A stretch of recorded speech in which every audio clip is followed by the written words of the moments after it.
right, so I'm just, this is my sixth grade. Good morning. Good morning. Hi, good morning, Ms. Huff. It's a pleasure to see you this morning. Pleasure to see you, Miss Ward. Right. How's your week been going? Oh, so it's far? amazing. Okay. Yeah. Oh, Definitely. wow. Ready for That's a some lesson. relaxing time, so. Yep, I'm sure you need it. We all need it right about now. I'm telling you. Because so much has been going on. Right. So busy. Yeah. So tell me about this lesson that you've done. So what I have is, I'm working on the water cycle right now. Mm-hmm. I am current in my progression. And what we're doing, this is my current lesson for exploring the water cycle, Mm-hmm. which we're talking about the sun's energy and the role that it has. Mm-hmm. So with the water cycle, this is my sixth grade earth science class, and I scheduled it as a 60-minute because, you know, even though we have the block schedule, I did it as a 60-minute increment to make sure that I get the gist of the lesson. And then I'll also have recording some of when the students are coming in and I welcome them into the classroom. All right, so the standard that I'm addressing is S6E3B, which is planning and carrying out the investigation to illustrate the role of the sun's energy to atmospheric conditions that lead to the cycling of water. And with this lesson plan, I just need you to look at, you know, kind of go through and see if there's anything that you feel like I'm leaving out. If you feel like I have the necessary parts in it. If there's any updates, or, you know, if it's too much or too lengthy, or I'm doing too, you know, if I'm not scaffolding right, if I have all the elements that I need for my my students who learn differently, 504s, IEPs, things like that. I try to cater to make sure I have all of the ways that the students can learn in their different aspects. Okay. So far it looks good, but one thing I would like to ask, and maybe I'm missing it right now, what is your opening activity for the students as you introduce and begin the lesson? Let's see. And where is? Let's see. Make it a little bigger because I can barely see this.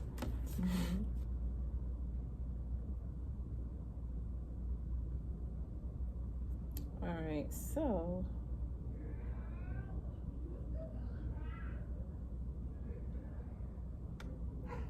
let's see. Let me actually get into my objective standard.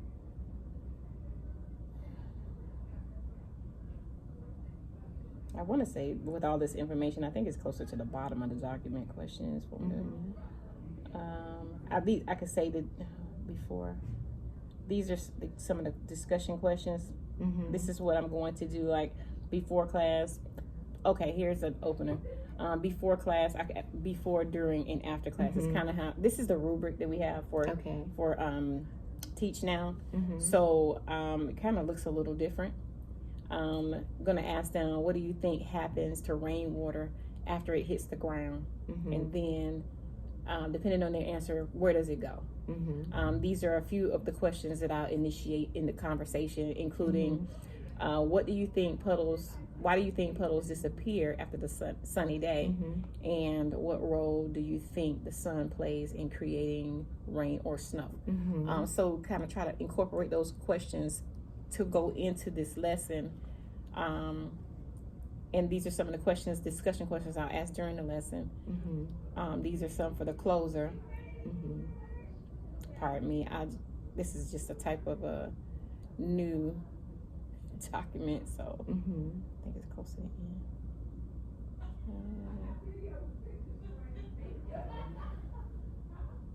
Oh, here it is. Introduction. So introduction. Okay, see where you have the questions. Okay, now see, because I was about to ask you, how are you going to actually engage them, you know, and get their attention right away? Because I realized, you know, asking the questions and your topic is about rainwater. Right. So prior to asking the questions, how are you going to get them engaged? And here I noticed that you're going to show a short video or animation of the water cycle. Right. So that would be a good way to get them engaged.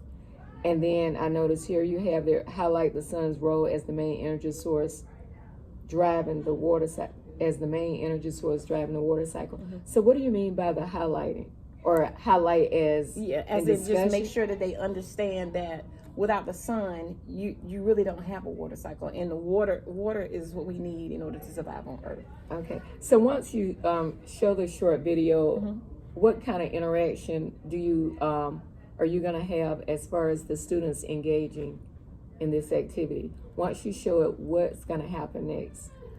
So I'm going to use it kind of like a phenomena to get them thinking, and then ask them about how do they feel like the different processes like evaporation, condensation. How does that happen when you're talking about the sun's role? And I expect to hear them say things like the temperature changed, or I use words like water vapor, and it increased or something decreased in regards to temperature and the movement of water into one state or another, like from a gas to a liquid to a solid. So you're going to do a quick formative question assessment. Right. And that's what I was wondering, how were you going to do it? Was it going to be like a whole group activity to see if they did get something out of the video or not? So, okay.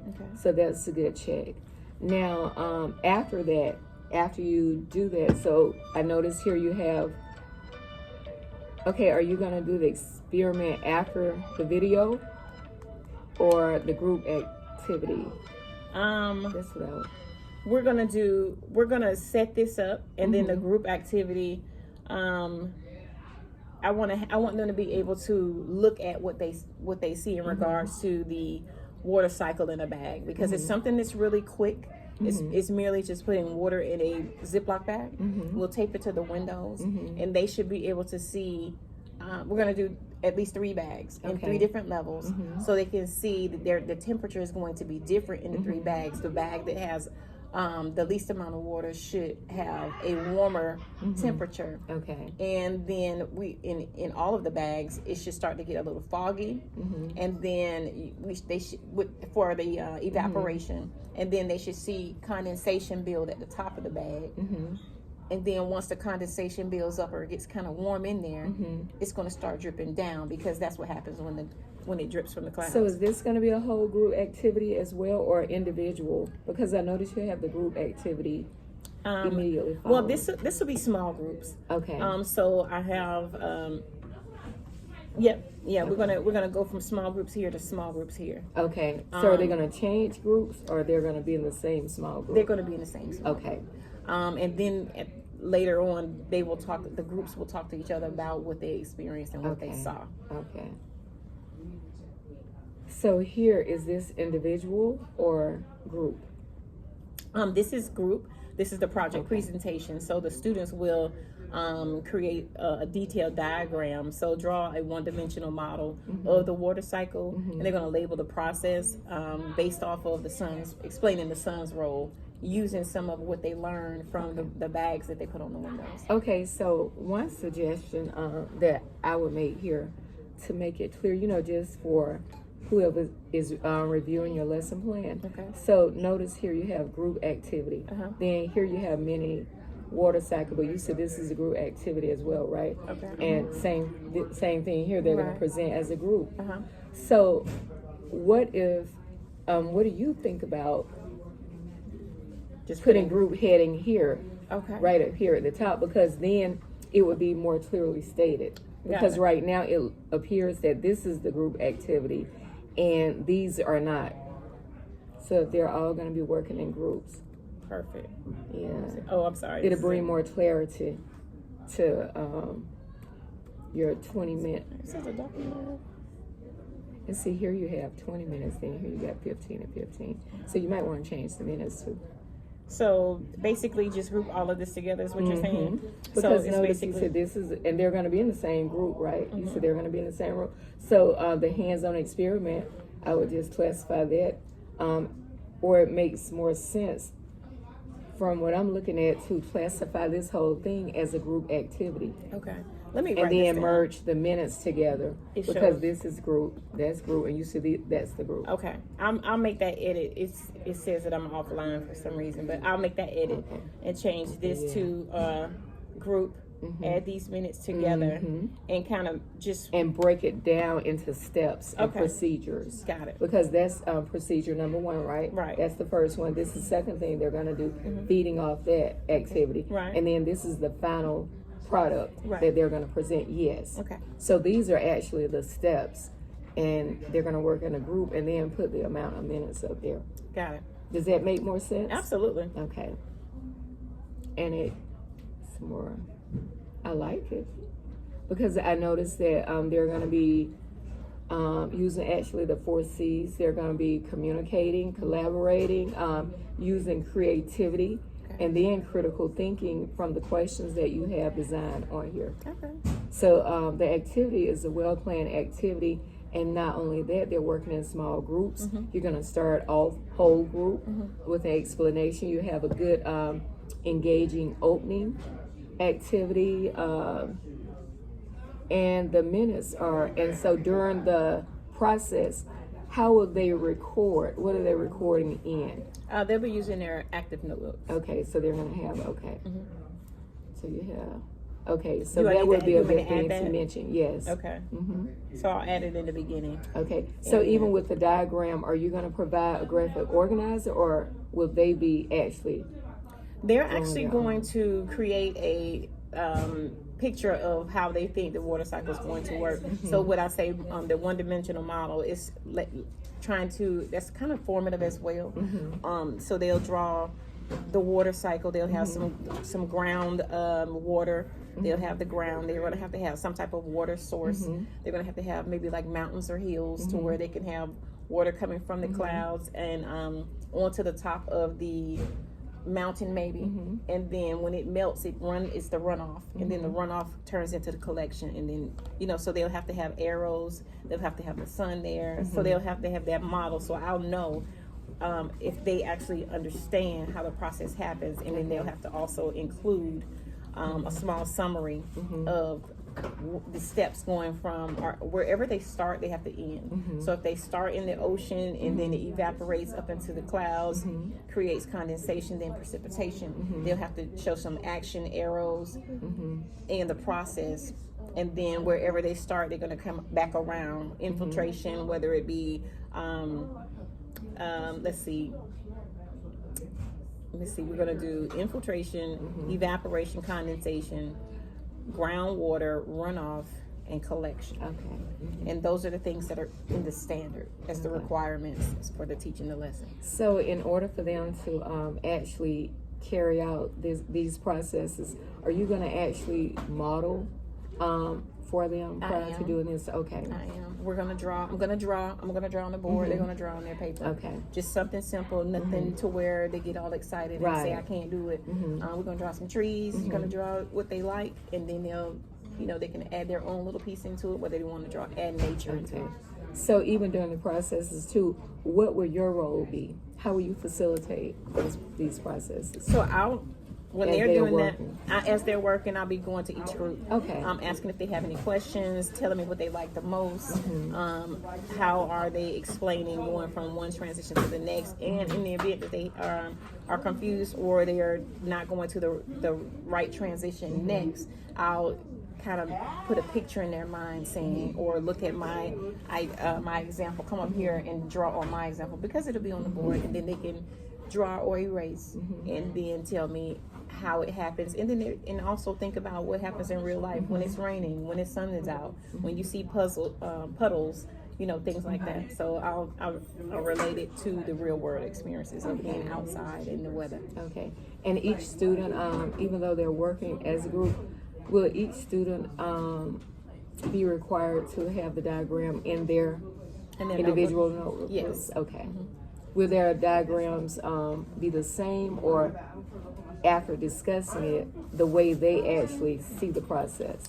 What they'll do per group is they'll say they'll start in one location and they'll choose the process. Okay. And then once they choose what process they're going to use, then we'll just have them to draw it. Okay. And then they can explain it in their own way, Okay. as long as they follow the process that the group agrees to. So when they present the final product, are they going to present their own individual products, or will they have like I'm just curious how they're going to present as a group or their individual notebooks. Have you considered? I have, and what I would like to do is I want to start first on the small for their individual, but as a group, I would like to follow up as them putting together a poster. Okay. And then one can be responsible for precipitation, one can be responsible for condensation, and they can collectively put it together. And you just answered my question, because I was going to ask you about the roles of the groups, the students in the group. So,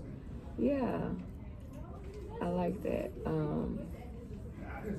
So, I see that I do, we do, you do, where you're going to demonstrate and model. Then you're going to facilitate, and you're going to guide the students as they independently create the diagrams, although they're working in small groups, okay? And I like the review where they write down ideas on how they're going to review the topic, or is this? I believe this is a note I made for myself. Okay. I'm gonna write down how I will review the topic and include some notes on types of formative assessments that I'll use, that I can use during the lesson. Okay.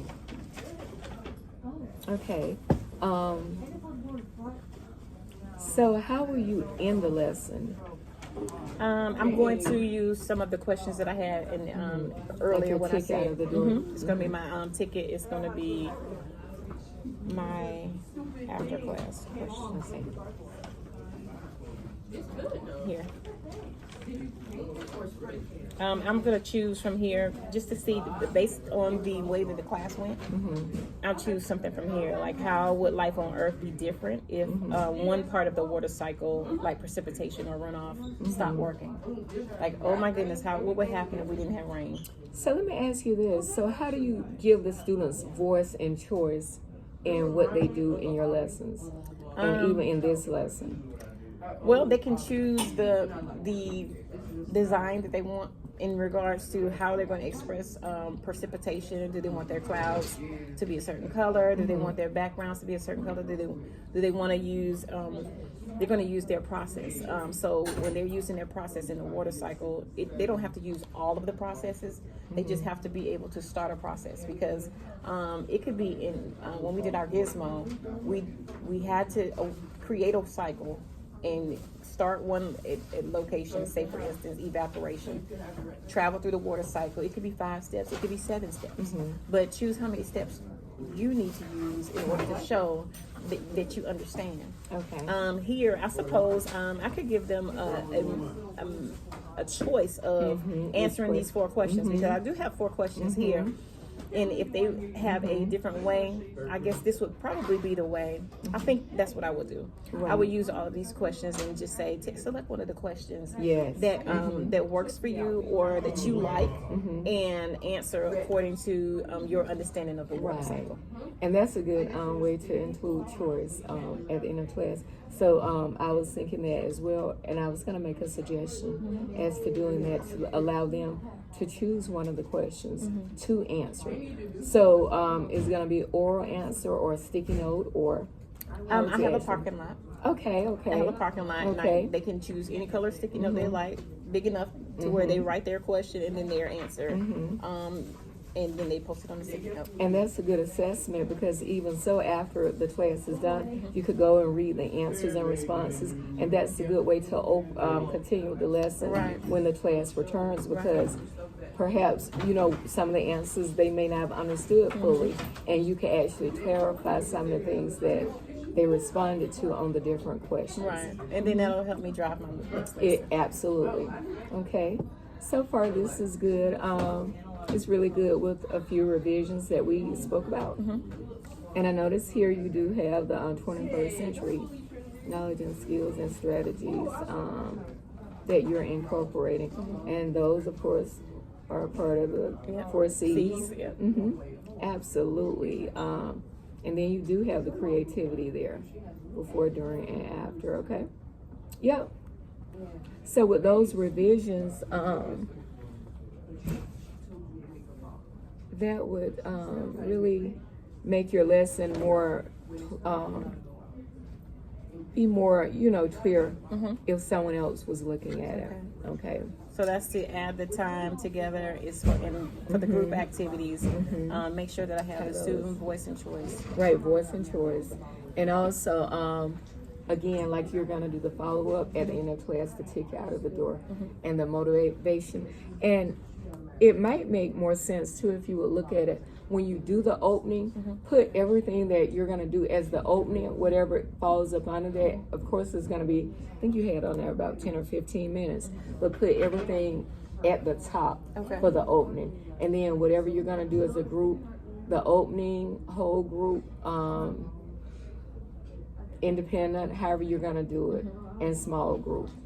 Oh, so you're saying introduce it to the students to let them know what they're doing, and that's the part I forgot. That's normally something that I usually do. So yeah, I'll add that. So I'll add that at the beginning of my lesson before I introduce the phenomenon. Right. Okay, got it. Because that's going to help them. We do want them to understand and know what it is that they're going to be doing, where they're going, right, and where they need to end up being. Yeah. But otherwise, it's good with those few things. And so next time we meet, if you would, I would like to see this probably one day next week. What would be a good day for you? I suppose maybe Wednesday after testing. Okay. And so on Wednesday, I'm gonna expect that you're gonna revise this, right? Okay, so you're gonna revise this, and I'll highlight it to show you the additions that I did. Okay, absolutely. Different color. Could I have a copy of this, Absolutely. if you don't mind? Okay. Absolutely. Thank you so much for your time, and you have a good week. Oh, you did the And same. I'm excited to see where this lesson goes. Thank you. Thank you. Are you gonna record it? I am. Okay. Yeah, I'm excited to see where it goes. Awesome. It seems very interesting. It is, and I have so much fun. So. Yeah. And I think the kids are going to enjoy it too. They always usually enjoy the water cycle. And kids like movement too. I mean, anything to get them moving, rolling, and talking together, they like that. Yeah. But thank you so much for sharing, and I look forward to seeing you next Wednesday. Awesome. Thank All right. you. And you have a great day. You do the same. And a great weekend. Bye-bye. Bye.